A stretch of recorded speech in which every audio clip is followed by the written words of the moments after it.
Ilang araw pa lang matapos ang pagsisimula ng pangangampanya ng mga national candidates sa darating na halalan, kaliwat kanan na ang patutsadahan ng ilang partido. Kaya sa naging proclamation rally ng mga tatakbong senador ng PDP laban, nagsalita rito si dating Pangulong Rodrigo Roa Duterte at dito mayroong nabanggit ang dating Pangulo sa mga nakaupong senador.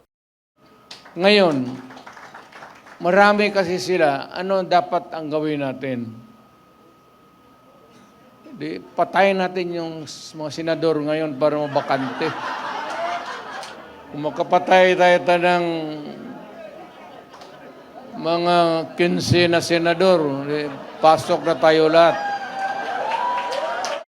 Ang naging pahayag na yan ng dating Pangulo, ikinaalarma ng ilan. Kabilang narito si Lanao del Sur Representative Zia Alonso Adyong. Anya dapat imbestigahan ng NBI ang naging pahayag ng dating Pangulo. Concerns, it should concern all of us because hindi dapat man normalize yung salita na patayin or even sa mga, if you go to mga airports naman, di ka naman talaga po pwedeng mag-bomb joke ng, yung bomb threat na jokes kasi automatically you'll be, mapupusasan ka. Dahil dito, naghain na ng reklamong inciting to sedition at unlawful utterances si PNP CIDG Director Police Major General Nicolas Torre III laban sa dating Pangulo. Ang pinag na si IDG sa DOJ ay hindi na nangailangan ng burning complainant. Ay alam naman natin lahat at nakikita natin sa social media kung ano ang kanyang ginawa, in-evaluate namin, yun ay pinag namin sa DOJ. Sa pagdalo ni Senator Bongo sa event ng Liga ng mga Barangay ng Probinsya ng Zambales sa Baguio Convention Center, iginit nito na joke lamang daw ang naging pahayag ng dating Pangulo. Alam natin yun na joke talaga yun.